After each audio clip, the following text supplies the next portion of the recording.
Hello दोस्तों, तो देवभूमि ज्ञान दर्शन में आपका बहुत बहुत स्वागत है। तो आज हम देखेंगे आपके कुछ प्रश्नों को। तो चलिए स्टार्ट करते हैं। तो हमारा पहला प्रश्न है, हिंदी के उद्भव का सही क्रम क्या है। तो आपके पास हैं चार ऑप्शंस और आपको दिया जाता है देखो कुछ समय। ठीक है, ज़्यादा समय नहीं दिया जाएगा क्योंकि आपको यह प्रश्न पहले भी कराए गए हैं। तो देखो इसमें जो हमारा सही आंसर है वह है आपका ऑप्शन नंबर ए, पाली, प्राकृत, अपभ्रंश और अवहट्ट। अब आगे की ओर बढ़ते हैं। अगला प्रश्न है, मौलाराम आर्ट गैलरी कहाँ स्थित है।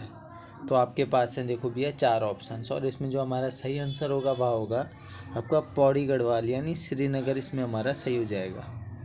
ऑप्शन नंबर ए इसमें हमारा सही है। ठीक है, चलो फिर आगे की ओर बढ़ते हैं। अगला प्रश्न है हमारा, भारत में पशुओं का सबसे बड़ा मेला कहाँ लगता है। आपके पास हैं भैया चार ऑप्शंस और इसमें हमारा सही आंसर है वह सबसे बड़ा मेला लगता है आपका बिहार में। ठीक है ना, बिहार में लगता है और यह आपका हर साल जो लगता है नवंबर दिसंबर में लगता है। एशिया का सबसे बड़ा जो है ये पशु मेला है, सोनपुर मेला इसका नाम है, सोनपुर मेला।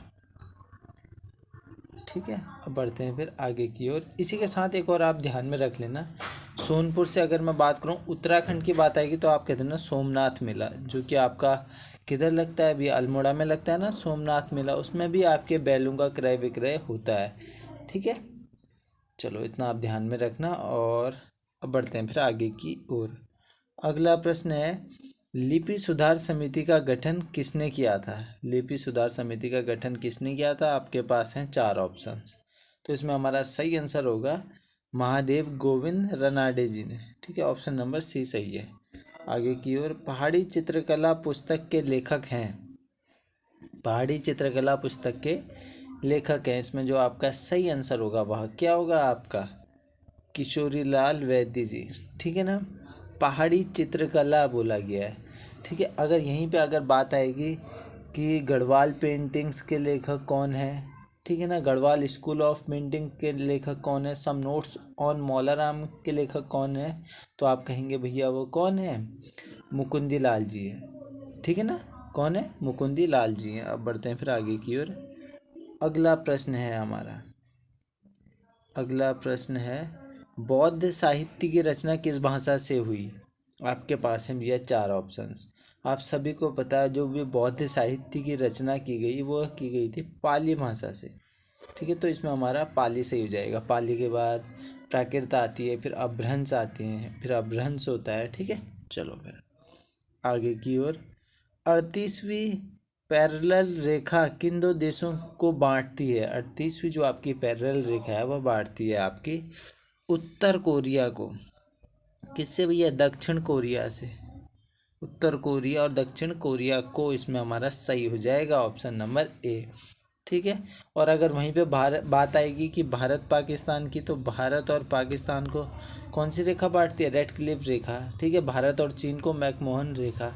ठीक है, और एक और ध्यान में रख लेना, अमेरिका और कनाडा की बात आएगी तो आप कहना 49वीं। ठीक है ना, 49वीं समांतर रेखा यानी पैरेलल रेखा अमेरिका और कनाडा को। आगे की ओर अगला प्रश्न है, राम लक्ष्मण भरत एवं शत्रुघ्न मंदिर स्थित है पूछा गया है, तो वह स्थित है आपका ऋषिकेश में। ठीक है ना, ऋषिकेश में स्थित है, जिसे भैया केदारखंड में कुब्जरामक कहा गया है।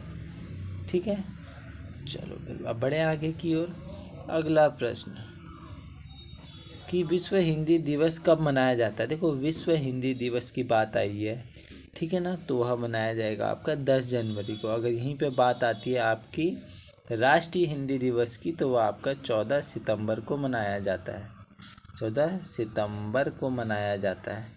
ठीक है ना, इतना आपने ध्यान में रखना है।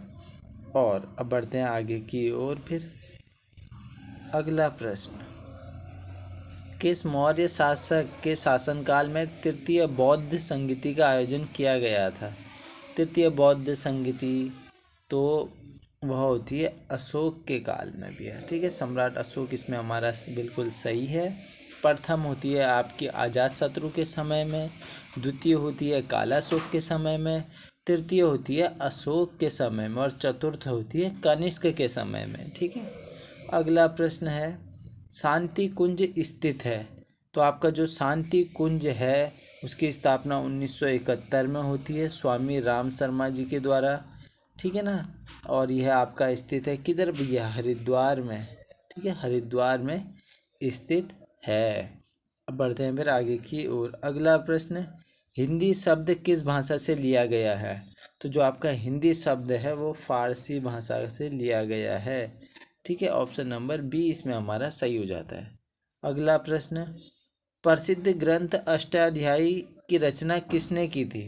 प्रसिद्ध ग्रंथ अष्टाध्यायी की रचना किसने की थी? पाणिनि जी ने की थी भैया, महर्षि पाणिनि जी इसमें हमारा सही हो जाएगा, ठीक है ना।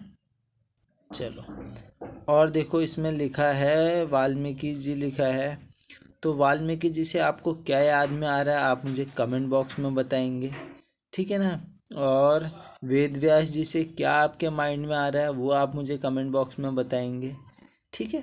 तो इसमें हमारा ऑप्शन नंबर सी बिल्कुल ही सही हो जाता है, ठीक है। और अगर मैं बात करूँ कुछ प्रमुख की, तो आपने याद में रखना है प्रेमचंद्र की रचनाएं गोदान गबन कर्मभूमि रंगभूमि कई बार पूछी जाती है, ठीक है।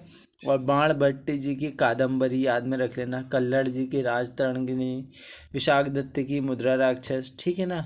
और वेद व्यास जी लिखा है इसमें, तो भगवत गीता हो गया, महाभारत हो गया। अब आप मेरे को वाल्मीकि जी के बारे में बताएंगे कमेंट बॉक्स में, ठीक है ना। चलिए आगे की ओर बढ़ते हैं।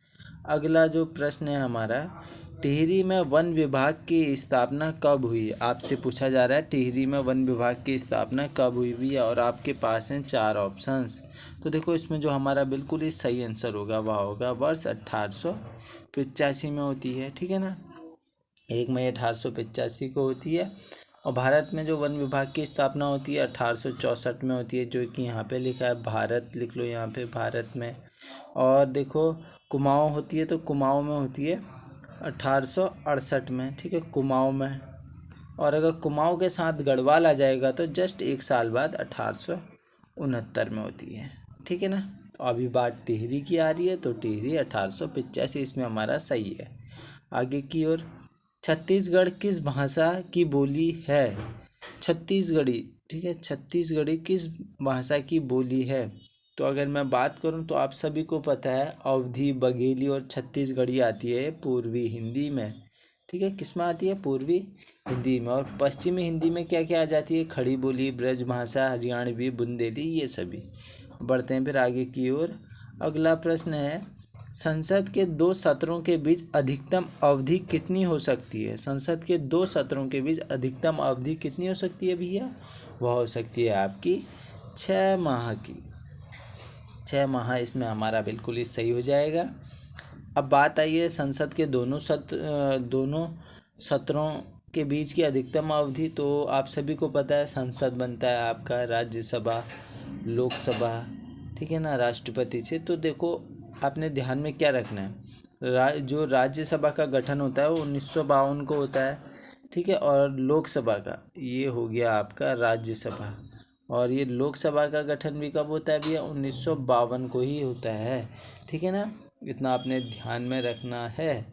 चलो फिर अब बड़े आगे की ओर। और संसद भवन का उद्घाटन भी याद में रख लो। चलो, संसद भवन का उद्घाटन लॉर्ड इरविन ने किया था 1927 में, ठीक है ना। चलो फिर आगे की ओर बढ़ते हैं। अगला जो हमारा प्रश्न है, केशव राय मठ की स्थापना किसके शासनकाल में होती है? तो केशव राय मठ की जो स्थापना होती है ना वह होती है श्याम शाह के शासनकाल में, ठीक है ना। 1625 में श्रीनगर में केशव राय मठ की स्थापना होती है, तो आपने ध्यान में रखना है। और श्याम शाह वही है जिसके भैया जहांगीर के साथ मैत्रीपूर्ण संबंध थे, ठीक है ना। और इसका वर्णन तुजू के जहांगीरी पुस्तक में हमें देखने को मिलता है। और 1621 की बात होती है, ठीक है, केशव राय मठ की स्थापना से पहले की बात होती है। यानी आगरा में जहांगीर से भैया मुलाकात करते हैं श्याम शाह। इसी दौरान जो है उनको क्या भेंट दिया जाता है भैया? हाथी और एक घोड़ा भेंट दिया जाता है, ठीक है। और श्याम शाह के दरबारी कवि कौन थे भैया? शंकर कवि थे, इतना आपने ध्यान में रखना। और शंकर कवि जी ने ही लिखा था भैया वास्तु शिरोमणि ग्रंथ, ठीक है। और श्याम शाह ने अपनी राजधानी में एक शमशाही बागान भी बनाया था। चलो आगे की ओर बढ़ते हैं। अगला प्रश्न है, वर्णमाला किसे कहते हैं? वर्णमाला किसे कहते हैं? तो वर्णमाला हम कहते हैं वर्णों के व्यवस्थित समूह को। ऑप्शन नंबर डी इसमें हमारा सही हो जाता है। अगला प्रश्न, ऋतुसंहार, कुमार संभव तथा रघुवंशम किसकी रचनाएं हैं? आपके पास है 4 ऑप्शंस, तो आप सभी को पता है भैया वह किसकी रचनाएं हैं। रघुवंशम, कुमार संभव, ऋतुसंहार हैं कालिदास जी की। अब इसमें आपको वेद व्यास जी का भी नाम देखने को मिल गया। अभी मैंने आपको बताया था भगवत गीता और महाभारत, ठीक है ना। तुलसीदास, तो तुलसीदास जी ने रचना की थी रामचरितमानस की, दोहावली की, ठीक है, और गीतावली, विनय पत्रिका, कवितावली, तो ये सभी आपने याद में रखना है। चलिए अब बढ़ते हैं आगे की ओर। रविंद्रनाथ टैगोर जी के बारे में भी अगर आपको याद में रखना है तो गीतांजलि सबसे फेमस, ठीक है ना, चित्रांगदा, गार्डनर, विसर्जन, ये सभी रविंद्रनाथ टैगोर जी की रचनाएं हैं। आगे की ओर, इनमें से फतेह शाह के दरबारी कवि थे। फतेह शाह के दरबारी कवि कौन थे भैया? फतेह शाह के दरबार में ना नवरत्न थे, ठीक है, फतेह शाह के दरबार में नवरत्न थे। और उनमें से अगर मैं बात करूं प्रमुख कौन कौन थे, जटाधर, जटाधर हो गया, रतन कवि हो गया, रतन कवि हो गया, और मतीराम हो गया, मतीराम जी हो गया। तो इसमें मतीराम जी हैं, तो मतीराम जी इसमें हमारा बिल्कुल ही सही ऑप्शन हो जाता है, ठीक है, मतीराम जी सही है। अब देखो जो रतन कवि हैं, रतन कवि जी ने क्या लिखा था? फतेह प्रकाश ग्रंथ लिखा था। फतेह शाह के दरबारी कवि थे और इन्होंने फतेह प्रकाश ग्रंथ लिखा था रतन कवि जी ने। और मतीराम जी ने क्या लिखा था भैया? वृत्त कौमुदी, वृत्त कौमुदी लिखा था, ठीक है। अब बढ़ते हैं आगे की ओर। और आपने एडिशनल क्या याद रखना है फतेह शाह से, जो आपका प्रश्न रिपीट होता है, तो फतेह पतिसायम गुरु गोविंद जी के बीच ना 1689 में पावटा के समीप भंगाड़ी में एक युद्ध होता है आपका, ठीक है, इतना भी आपने ध्यान में रखना है। बढ़ते हैं फिर आगे की ओर। अगला प्रश्न, ओ औ किस प्रकार की ध्वनियाँ हैं? ओ औ किस प्रकार की ध्वनियाँ भैया? देखो बोलो तो ओ औ यानी कहाँ से निकल रही है? कंठ से निकल रही हैं, और आपका होठों का भी प्रयोग हो रहा है। ओ औ यानी ये हो जाएंगे आपकी कंठोष्ठीय ध्वनियाँ, ठीक है, यानी कंठ प्लस ओष्ठ, यानी कंठ और भैया आपके होठों का तालमेल हो रहा है, ठीक है ना, ओष्ठ, ओष्ठ हो जाएगा, कंठ प्लस ओष्ठ, ठीक है ना।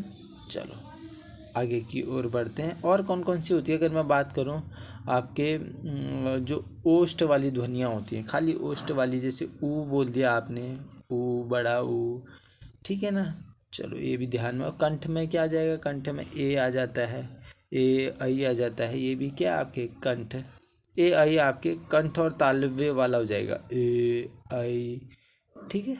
चलो इसको कंठ तालव्य कर लेना, ए आई को कंठ तालव्य। आगे की ओर बढ़ते हैं फिर। अगला जो हमारा प्रश्न है वह है, खजुराहो के मंदिरों का निर्माण किस वंश के शासकों ने करवाया था? आप सभी को पता है खजुराहो के मंदिर किधर है? मध्य प्रदेश में, मध्य प्रदेश में है। और ये करवाया था भैया किसने? चंदेलों ने, ठीक है, चंदेलों ने करवाया था। तो आपने ध्यान में क्या रखना है? चंदेल। ऑप्शन नंबर 20 में हमारा सही हो जाएगा। अब बढ़ते हैं फिर आगे की ओर। अगला जो हमारा प्रश्न है, किस राजा ने श्री रघुनाथ मंदिर में अपने जीवन का अंत कर दिया था? तो वह अंत किया था जयकीर्ति शाह ने। जयकीर्ति शाह इसमें हमारा सही आंसर हो जाएगा, ठीक है। अब बढ़ते हैं फिर आगे की ओर। जयकीर्ति शाह का शासनकाल याद में रख लेना, 1780 से 86। अगला प्रश्न है, हिंदी में दीर्घ स्वरों की संख्या कितनी होती है? आपसे पूछा जा रहा है भैया दीर्घ स्वरों की संख्या। ह्रस्व स्वर की तो आप बता दोगे, ह्रस्व स्वर की अगर आपको बतानी है तो आप कहोगे भैया 4 होती है, अ, ई, उ और री, ठीक है, तो आप बता दोगे। ह्रस्व स्वर तो आपके 4 होते हैं, लेकिन यहाँ पे दीर्घ स्वर पूछा गया तो आप कहेंगे 7 होती है भैया, ठीक है, यानी ऑप्शन नंबर सी इसमें हमारा सही हो जाता है। 7 कौन कौन सी होती है? आ, ई, उ, ए, आई, ओ, औ, ठीक है। ये हो गए भैया आपके 7। बढ़ते हैं आगे की ओर। अगला प्रश्न है, महमूद गजनवी ने सोमनाथ मंदिर को कब लूटा? तो वह लूटा था आपका 1025 से 26 ईस्वी के बीच, यानी 1025 इसमें हमारा सही हो जाता है। ठीक है ना। 17 बार आक्रमण किया था इस महमूद गजनवी ने। कितनी बार भैया? 17 बार आक्रमण किया था। ठीक है ना। और महमूद गजनवी के साथ जो भारत आने वाला विद्वान था वो कौन था भैया? अलबरूनी। याद रखना है आपने, जिसकी एक पुस्तक है अलबरूनी की, किताबुल हिंद पुस्तक है। ठीक है। बढ़ते हैं फिर आगे की ओर। अगला जो हमारा प्रश्न है, यमुना पर हिबेड ब्रिज का निर्माण किस राजा के शासनकाल में हुआ? तो देखो 4 ऑप्शंस है और इसमें आपका जो सही आंसर है ना वह है आपका ऑप्शन नंबर सी, कीर्ति शाह। अब देखो कीर्ति शाह के शासनकाल में ना कई चीज़ें होती हैं। ठीक है ना, कई चीज़ें। जैसे अगर मैं बात करूं, आपने सुना होगा Campbell boarding house. Campbell boarding house की स्थापना होती है आपकी 1907 में। ये आपने ध्यान में रखना है, कीर्ति शाह के शासनकाल में। और फिर होती है हिबेड। ठीक है, हिबेड संस्कृत पाठशाला की स्थापना। हिबेड संस्कृत पाठशाला की स्थापना ये कब होती है भैया? ये होती है आपके 1909 में। 1909। ठीक है, इसकी स्थापना होती है। और कीर्ति शाह के ही शासनकाल में और क्या होता है, इनका जो प्रिंटिंग प्रेस होता है ना, वहाँ से पहला पत्र निकाला जाता है। उस पत्र का नाम होता है रियासत टिहरी गढ़वाल गजट। और किसानों के लिए भैया एक बैंक की भी स्थापना की जाती है जिसका नाम होता है bank of Garhwal. Bank of Garhwal वो इन्हीं के समय में होती है। और देखो भैया ये क्या करते हैं ना, महारानी विक्टोरिया जी की होती है भैया डायमंड जुबली। तो ये क्या करते हैं, उनको सम्मान देने के लिए टिहरी गढ़वाल में एक घंटाघर की भी स्थापना करते हैं। ठीक है।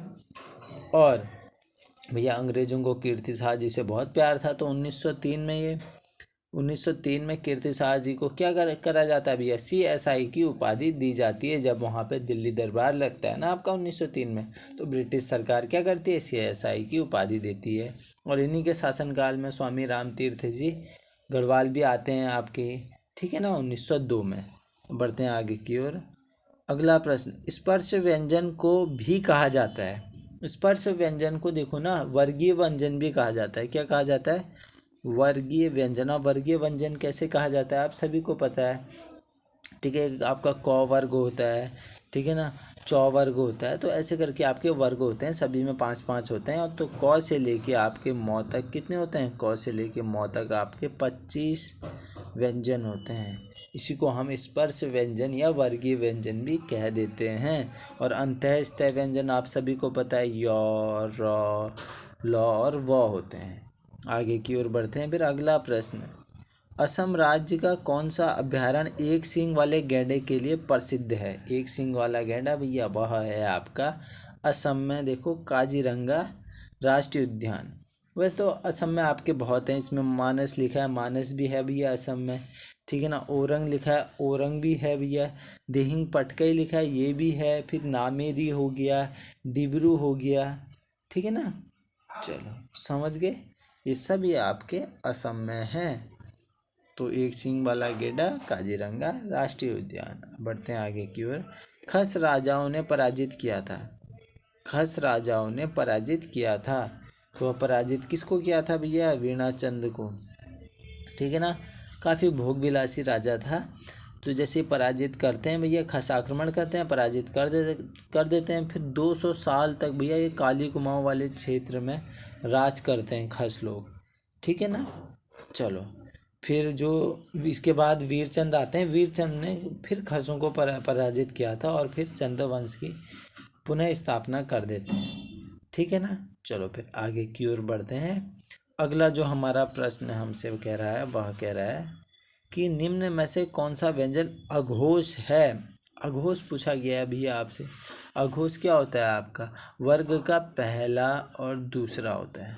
सिंपल सी बात, पहला और दूसरा होता है अघोष। ठीक है ना, अघोष। अगर आपका सघोष आएगा तो ठीक इससे आगे को बढ़ा देना भैया, अघोष और सघोष, यानी तीसरा, चौथा, पांचवा। ठीक है, इससे आगे को आप गिनती गिन देना, वो आपका क्या हो जाएगा भैया? वो हो जाएगा आपका सघोष। अभी अघोष की बात चल रही है तो हम अघोष पे अटकते हैं। तो देखो अघोष क्या होता है, यानी इसमें हो जाएगा हमारा पहला दूसरा, यानी टॉ और ठॉ, ये ठॉ हमारा दूसरा है वर्ग का, ठीक है। चलो देखो, टॉ के बाद ठॉ आता है ना, टॉ पहले में आ जाता है, ठॉ दूसरे में आ जाता है, तो ये पहला हो गया, ये आपका ये दूसरा हो गया ठॉ, तो इसमें हमारा ठॉ सही होता है। आगे की ओर बढ़ते हैं अब। अगला जो हमारा प्रश्न है, राष्ट्रीय कैडेट कोर की स्थापना किस वर्ष हुई थी, यानी एनसीसी की स्थापना होती है, वर्ष आपकी वर्ष 1948 में, यानी ऑप्शन नंबर ए इसमें हमारा सही हो जाता है। बढ़ते हैं आगे की ओर। अगला प्रश्न है, शून्य फागुन कर लिया जाता था, शून्य फागुन कर कहाँ किससे लिया जाता था भैया, किस उत्सव पे, उत्सवों पे लिया जाता था, ठीक है, शून्य फागुन कर तो गोरखों के समय में था भैया ये, ठीक है, जो भी उनके उत्सवों पर खर्च होता था वो लिया जाता था, ठीक है, तो ऑप्शन नंबर बी इसमें हमारा सही हो जाता है, ठीक है। और देखो कई कर थे आपके, घी कर, पुगाड़ी कर, ठीक है, पुगाड़ी कर क्या था, एक आपका भूमि कर था, ठीक है, और एक आपका टांड कर था, टांड कर कहते हो या तान कर भी कहते हैं इसे, ये आपका बुनकरों से लिया जाता था, ठीक है। आगे की ओर बढ़ते हैं। अगला फिर जो हमारा प्रश्न है वह हमसे देखो क्या कह रहा है, लेखन के आधार पर वर्णों की संख्या कितनी है, तो इसमें हमारा हो जाएगा आपका 52, ठीक है। आगे की ओर बढ़ते हैं। अगला जो हमारा फिर प्रश्न है, जय जवान जय किसान जय विज्ञान का नारा किसने दिया, तो देखो वह नारा किसने दिया था भैया, जय जवान जय किसान जय विज्ञान, वह दिया था आपका अटल बिहारी वाजपेयी जी ने। अगर आपको माइंड में आ रहा है कि नहीं भैया वो तो लाल बहादुर शास्त्री ने दिया था, तो लाल बहादुर शास्त्री जी ने दिया था जय जवान जय किसान का, उन्होंने बस यहीं तक का नारा दिया था, ठीक है, इसको मिटा देते हैं। अब आप आंसर लगा सकते थे लाल बहादुर शास्त्री जी, ठीक है ना। अभी फिर मोदी जी ने कौन सा नारा दिया भैया, मोदी जी ने इसमें एक और लाइन जोड़ दी, जय जवान जय किसान जय विज्ञान के बाद जय अनुसंधान जोड़ दिया था मोदी जी ने, ठीक है। आगे की ओर बढ़ते हैं। अगला प्रश्न, गोमती नदी में पुल का निर्माण किस कमिश्नर के शासनकाल में हुआ था, गोमती नदी पे भैया, तो वह होता है लुसिंगटन के समय में, ठीक है, लुसिंगटन एक आपका इम्पोर्टेंट कमिश्नर रहा है, ठीक है ना। 1948 में होता है भैया इस पुल का निर्माण गोमती नदी पे, सॉरी 1948 नहीं 1848, ये तो हम आज़ादी के बाद पहुंच गए थे, अभी 1848 में होता है, ठीक है ना। और इससे पहले क्या क्या चीज़ें होती हैं भैया, इस पुल के निर्माण से भी कई पहले, और यानी 1841 में एक आता है भैया पीटर बैरन, वो नैनीताल की खोज करता है, और इस समय कमिश्नर कौन होता है, लुसिंगटन ही होता है, क्योंकि वो 1838 में भैया कमिश्नर बन जाता है और 1848 तक रहता है, ठीक है। तो ये होती है इसमें नैनीताल की खोज पीटर बैरन द्वारा। फिर 1842 में एक तराई ज़िले का भी गठन होता है, 1842 में तराई ज़िले का गठन होता है, ठीक है ना। चलो कई चीज़ें होती है। 1816 में अल्मोड़ा जेल की स्थापना, ठीक है, तो ये तो ट्रेल के पास पहुंच गए हम भैया 1816 में, ठीक हो। लुसिंगटन को आपने याद में रखना 1838 से 1848। अब 1838 से 48 के बीच जो जो इम्पोर्टेंट चीज़ होती हैं वो आपके माइंड में आनी चाहिए, ठीक है। 1841 में नैनीताल की खोज, 1842 में तराई ज़िले का गठन, 1848 में गोमती पुल का निर्माण होता है, ठीक है, और 1845 में जो है एक खैरना से नैनीताल मार्ग का भी वह कार्य प्रारंभ करवाता है, ठीक है ना। और 1848 में क्या करता है अभी, एक औषधालय यानी एक डिस्पेंसरी कमेटी और औषधालय स्थापित करता है आपका अल्मोड़ा में, ठीक है। और ट्रेल लिखा है, ट्रेल के समय में तो कई चीज़ें होती हैं भैया, आप सभी को पता है। 1816 में अल्मोड़ा जेल की स्थापना, 1817 में एक रेगुलेशन 10 एक्ट आता है, 1821 में पौड़ी जेल की स्थापना, 1824 में डबल लॉक व्यवस्था, 1823 में 26 परगनों में विभाजित कर देता है कुमाऊं को, 1822 में जो है आबकारी विभाग की स्थापना होती है। कई चीज़ें हो जाती हैं भैया ट्रेल के समय में, ठीक है। आगे की ओर बढ़ते हैं। फिर अगला प्रश्न है, ए स्वर का प्रकार है, जो ए है वो स्वर का प्रकार है पूछा गया आपसे, तो आप सभी को पता है ए जो है वो क्या है, आपका दीर्घ स्वर होता है, ठीक है, दीर्घ स्वर इसमें हमारा बिल्कुल ही सही हो जाएगा। आगे की ओर बढ़ते हैं। फिर अगला प्रश्न है, निम्न में से किस देश को नील नदी का उपहार कहा जाता है, नील नदी का उपहार किस देश को कहा जाता है, यह आपसे पूछा जा रहा है भैया, तो इसमें हो जाएगा हमारा मिस्र को। ठीक है ना। और स्वेज नहर आपकी मिस्र में है भैया, ठीक है, ये आपने ध्यान में रखना। आगे की ओर बढ़ते हैं फिर। अगला प्रश्न है, उत्तराखंड की कौन सी जनजाति अपने को पवार राजपूत बताती है भैया? तो जो जनजाति बताती है ना, वह बताती है बोक्सा जनजाति, ठीक है। ऑप्शन नंबर ए इसमें हमारा सही हो जाएगा। थारू लोग अपने आप को महाराणा प्रताप का वंशज मानते हैं, ठीक है ना। चलो आगे की ओर बढ़ते हैं। अगला प्रश्न है, निम्नलिखित में से कौन सा अग्रस्वर नहीं है? अग्रस्वर नहीं है बोला गया है भैया। अग्रस्वर यानी जो जिन स्वरों का उच्चारण आप जीभ के आगे वाले भाग से करते हो और जीभ का आगे वाला भाग उठता है, ठीक है। जैसे ई बोलो तो आपका जीभ का आगे वाला भाग उठेगा, बड़ी ई। ए बोल दो, फिर ए बोल दो, ए आई बोल दो, ये सब क्या अग्रस्वर हैं, ठीक है ना। अब अग्रस्वर हैं ये सभी, तो ये तो आप अग्रस्वर हैं। बचा क्या आपका अ, यानी अ क्या है आपका? ये अ है भैया आपका मध्य स्वर हो जाएगा, ठीक है ना, मध्य स्वर हो जाएगा। देखो तो अ बोलो तो जीभ मतलब आपके समान अवस्था में रहेगी, अ, ठीक है। एक होता है आपके इसके बाद पश्च स्वर में आ जाता है, ठीक है ना। ऊ, बड़ा ऊ, ओ, औ ऐसे करके आ जाता है आपके पश्च स्वर में। आगे की ओर बढ़ते हैं। भारत में राष्ट्रीय गीत वंदे मातरम को सर्वप्रथम कांग्रेस के किस अधिवेशन में गाया गया था? तो वह कब गाया गया था भैया? कलकत्ता अधिवेशन चल रहा होता है 1896 में। तो ऑप्शन नंबर 20 में हमारा सही हो जाएगा, ठीक है ना। ऑप्शन नंबर 20 इसमें हमारा सही हो जाएगा। 1931 लिख रहा है तो यहाँ पे गांधी इरविन समझौता लिख लेना। 1931 में आपका गांधी इरविन समझौता होता है। और 1942 में क्या होता है भैया? एक आपका क्रिप्स प्रस्ताव आता है। 1942 में भारत छोड़ो आंदोलन होता है, ठीक है। और 1885 में क्या होता है? कांग्रेस की स्थापना होती है। पहला अध्यक्ष मतलब पहला अधिवेशन होता है, ठीक है। और कांग्रेस के पहले अध्यक्ष होते हैं WC बनर्जी जी। आगे की ओर बढ़ते हैं फिर। काशीपुर में बाल सुंदरी देवी के मंदिर पर कौन सा मेला लगता है? आप सभी को पता है भैया, चैती का मेला लगता है, ठीक है, चैती का मेला लगता है। आगे की ओर बढ़ते हैं। प्रत्येक वर्ग का दूसरा और चौथा वर्ण कहलाता है। प्रत्येक वर्ग का दूसरा और चौथा वर्ण क्या कहलाता है? देखो 4 ऑप्शंस हैं। दूसरा चौथा भी आपको मैंने बताया था, महाप्राण कहलाता है, ठीक है, महाप्राण कहलाएगा। और अल्पप्राण क्या कहलाता है? अल्पप्राण यानी पहला, तीसरा और पांचवा, ठीक है ना। चलो अघोष, अघोष आप सभी को पता है पहला दूसरा कहलाता है, ठीक है ना। सघोष तीसरा चौथा पांचवा कहलाता है। आगे की ओर बढ़ते हैं फिर।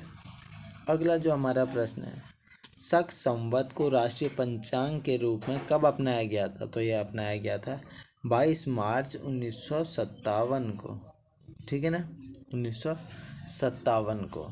चलो फिर आगे की ओर बढ़ें।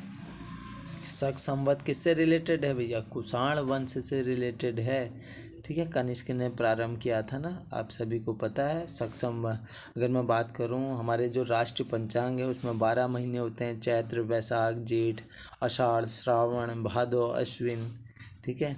कार्तिक बोलते हो आप, ठीक है, कार्तिक, पूष, माघ, फागुन, ऐसे करके आगे की ओर बढ़ते हैं फिर। अगला जो हमारा प्रश्न है, लोसर मेले का आयोजन कहाँ किया जाता है? तो आप सभी को पता है लोसर मेला जो है नववर्ष के आगमन पर, जो अगर मैं बात करूँ तो जाड़ और आपकी भोटियों द्वारा मनाया जाता है, ठीक है ना। उत्तरकाशी कर लेना, उत्तरकाशी इसमें हमारा सही हो जाएगा। चलो उत्तरकाशी में पंचकोशी मेला भी होता है, ठीक है, जिसको वारुणी यात्रा भी कहते हैं। मोरी मेला होता है, ठीक है। और श्रावणी मेला, अठोड़ मेला, ये सभी आपका उत्तरकाशी में होते हैं। आगे की ओर बढ़ते हैं। 9 वर्ण का उच्चारण स्थान है। 9 वर्ण का, 9 बोलो तो आप, त, थ, द, ध, न, यानी इसमें हमारा 9 हो जाएगा। दंत और नासिका सही होना चाहिए था, ठीक है ना, दंत और नासिका। चलो फिर आगे की ओर बढ़ते हैं। अगला प्रश्न है, जर्मनी के एकीकरण का श्रेय किसे दिया जाता है? तो किसे दिया जाता है भैया? बिस्मार्क को। ऑप्शन नंबर सी सही है। आगे की ओर बढ़ते हैं फिर। अगला प्रश्न है, कार्बेट राष्ट्रीय उद्यान का क्षेत्रफल कितना है? कॉर्बेट राष्ट्रीय उद्यान का क्षेत्रफल कितना है? कॉर्बेट राष्ट्रीय उद्यान है आपका देखो पौड़ी गढ़वाल और नैनीताल में, ठीक है। वो होगा आपका, इसका क्षेत्रफल 520.82 वर्ग किलोमीटर, ठीक है ना। आगे की ओर बढ़ते हैं। अगला प्रश्न है, उच्छिप्त ध्वनियों का प्रयोग हुआ है। उच्छिप्त ध्वनियाँ होती हैं ये वाला ड ढ, ठीक है, ये होती हैं। अब देखो आप खुद बता दो कि उच्छिप्त ध्वनि का प्रयोग हुआ है पढ़ाई में, ठीक है ना, पढ़ाई में। ऑप्शन नंबर सी सही हो जाता है। अब आप कमेंट बॉक्स में एक चीज़ बता सकते हो, क्या आप इसके नीचे हलंत लगा के इसे आधा कर सकते हो या नहीं कर सकते हो उच्छिप्त व्यंजनों को? चलिए, थोड़ा सा आपके लिए कठिन सवाल हो सकता है, लेकिन आप कमेंट बॉक्स में बताना ज़रूर, ठीक है। आगे की ओर बढ़ते हैं। ईस्ट इंडिया कंपनी को सूरत में कंपनी का पहला कारखाना लगाने की इजाज़त किस मुग़ल बादशाह ने दी थी?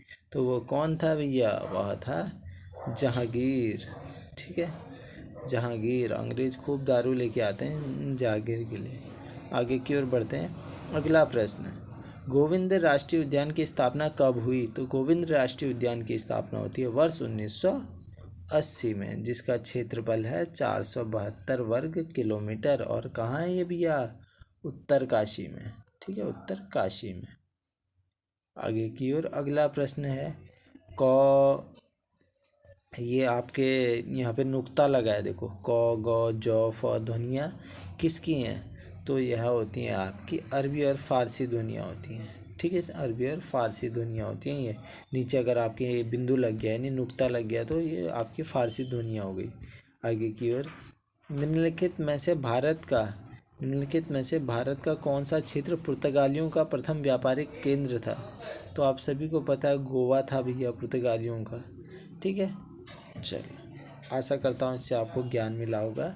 तो यहीं पे करते हैं वीडियो को समाप्त। चलिए, धन्यवाद।